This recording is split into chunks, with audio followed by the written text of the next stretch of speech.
Alright guys, welcome back to Valorant News. After months of speculation, the winners have been confirmed from 2 of the regions around the world so far in the Pacific, and then last night in the Americas, the Guard have qualified, taking down M80 in emphatic fashion actually towards the end of this series, but it must be said, marred by production and technical difficulties, and also questions around the format. M80 went so far, but just fell short in the ends, and that means there's really no difference for M80, having got second place here, and having got knocked out ages ago. Should the format be changed? What's the future of the Ascension side? Very much intrigued to hear your thoughts in the comments below. Hit the like button if you enjoy. Subscribe if you're new as always, I would greatly appreciate it. First of all, this from something, PaperX something of course, was, now, I don't know if this is real or bait. Something in the reply says this is for real, no bait tweet. But, you know, let's not forget that something did that tweet when he kind of pretended that he was in Tokyo for Masters, did the tweet because he was there previously, and then PaperX had to clarify like, hey, he's actually not there. The visa isn't ready in time, so he's not going to play, unfortunately, guys.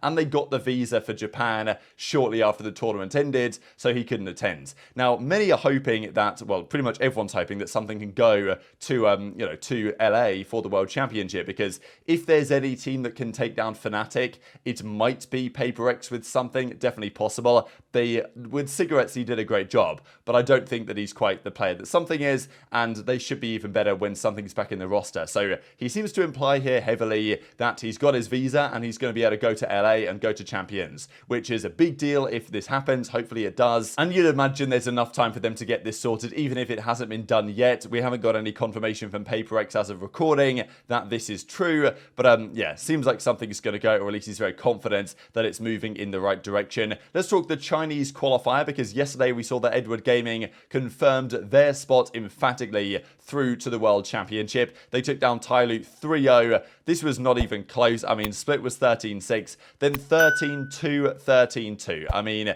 Kang top fragged both maps. Just absolutely ridiculous stuff. Even top fragged map 1 as well, even though, you know, it was Hao Dong with a slightly better ACS. But, I mean, yeah, I don't even know what to say anymore. Kang had a great series, plus 38, and that's job done. So Edward Gaming advanced. Also, Billy Gaming took down Trace Esports, and they advanced. So those are the 2 rosters that will be there. They play each other later on, but it doesn't matter so much for them, right? Because the qualifier, as far as they're concerned, is kind of, like, Edward Gaming probably win this. They probably win the grand finals. But it doesn't really matter that much in the grand scheme of things, because they've already qualified for champions, and that's the intention. So one more team is going to make it. The team that wins loses round 3 is going to get through also to champions. So that's going to be either Tyloo attacking Seoul Esports, Trace Esports, or FPX. So yeah, one of those 4 teams will qualify for the World Championship as well, in addition to these squads we looked at. So I'm surprised in it. Billy Gaming for sure. Bit of a surprise, potentially. Surprise package, the run that they've made. But very impressive performances so far. Let's talk then about the Ascension playoffs, because in the Pacific, it concluded last night with Bleed Esports getting the job done. These guys have put money in.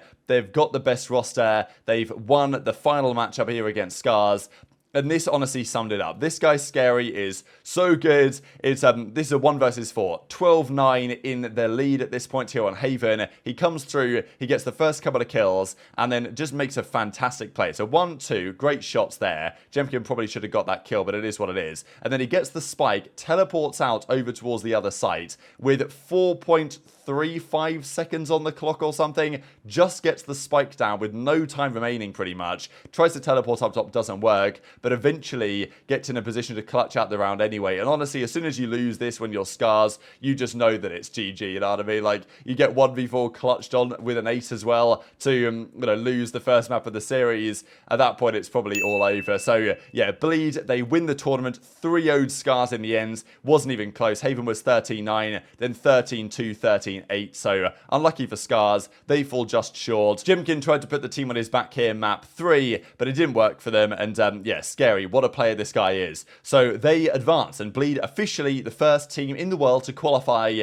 for the Pro League for VCT Pacific 2024 and 2025. That's how the Ascension works. The 10 teams around the world stay as they are, and 1 more team qualifies for the next 2 years. And I believe it goes up to 14. So next year, there'll be another team comes in, so there'll actually be 12, and then the year after that, Bleed will then drop out, but then another team comes in, and I think it maxes out at 14 teams. And I'm pretty sure that was the number they quoted. Could change, of course, they could change their mind over time, but Bleed are the first team around the World to officially qualify, so congratulations to all of those guys. There's also been some talk as well that Dephh, unfortunately, won't be able to play, so, you know, some things will have to change around on that side, it seems, because, you know, did a pretty good job here in the grand finals and was an important part of this team. I believe this is for reasons of military service, as is often the case for players in that region, but yeah, great to end my career on, for now, on a high. So I think he's going to be back, of course, that's the intention. But let's talk about the Americas. So this has been one of the big stories for some time. Which of the Guard and M80 would qualify? Those felt like the two best teams in the Americas, both, of course, North American teams. Great players, great practice as well they get in that region as well. And after game one, after M81, it was getting a little bit spicy here across this small divider between the stages. But game two and beyond, it was the Guard that turned up a bit. They won game two emphatically, but then game three, this was really a deciding point. Nismo makes a fantastic play to take it all the way to overtime, but in the end, the Guard had just a bit too much, and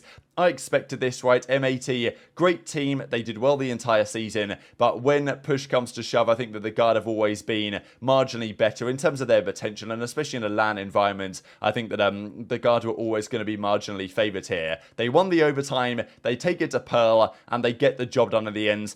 This series, unfortunately, was marred by so many technical gremlins. The production was a disaster. There were so many things going wrong, as always. The scores were wrong at times. Things were getting leaked early because of the differentials. Like, I don't understand how the production is so consistently poor, but I think it took away a lot of the hype here. Okay, it was nice. The crowd celebrated the moment where the boys lifted the trophy and all that, but I think for many people watching, it was like, I felt bad for both teams in a way, the way that this concluded. And I mean, look, the best team won at the end of the day, but it didn't feel quite as hype as maybe it could or should have done, as well, maybe it should have been the case. But anyway, the Guard win. It's just a great story for these guys, right? Like what they had early on, then they made it to Reykjavik, got humbled pretty hard. They didn't make it into franchising, and Trent probably could have gone to a franchise team. It's tough to say. I think that he should have got offers. Maybe even he did get offers, but he decides to stay, or the team kept him around, stay with the Guard, and they've achieved this together. It really is a great story. And look, the idea that teams from Ascension can get promoted is great,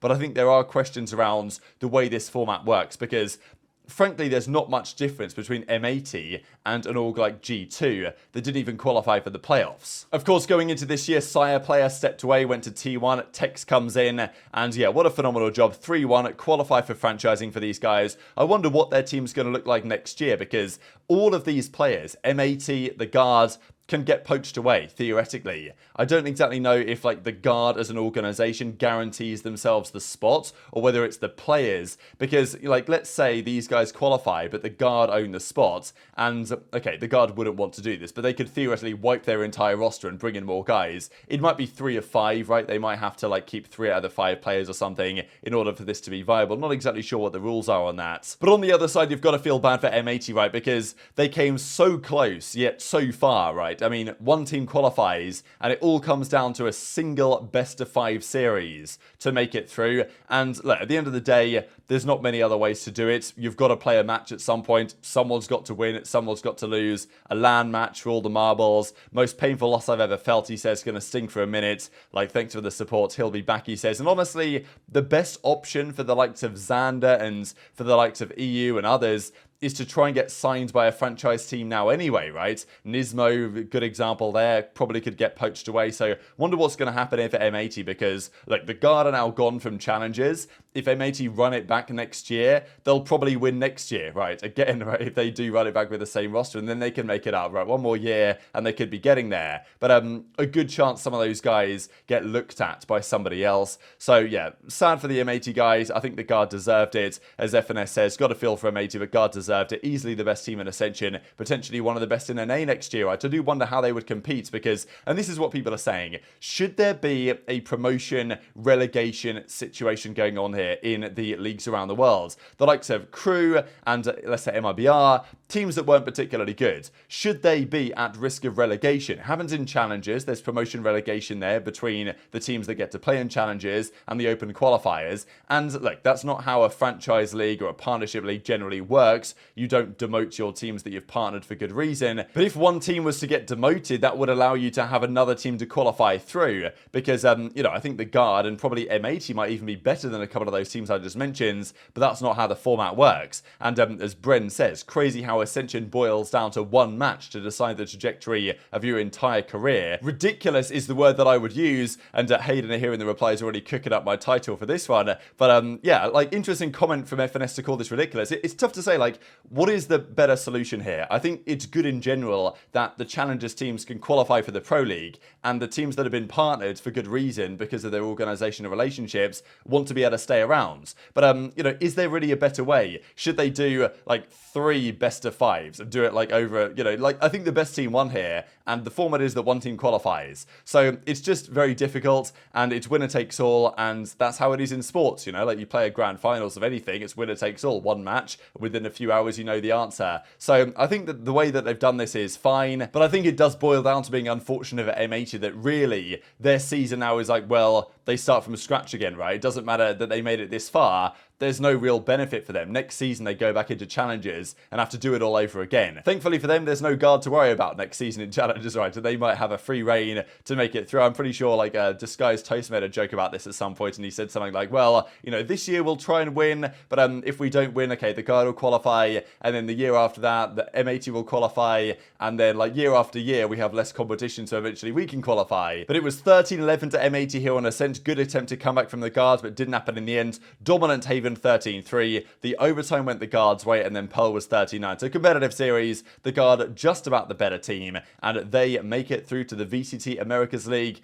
guaranteed for the next 2 seasons. So what's going to happen? Like, I wonder whether M80 as a team will have many of the same players there next year, whether the guards will get any of their players poached, because, you know, like 100 Thieves, I've said it a couple of times, could really do with a guy like Trent, I think, but maybe the guard will keep him around, and they're going to be straight up contenders there next season with 100 Thieves. Very exciting, great idea in general that this is even possible for the esports, but you've got to wonder whether M80 will be in a position to do this again next season. Very much enjoyed to hear your thoughts in the comments below. Hit the like button if you enjoyed, subscribe if you're new, take care, and I'll see you next time.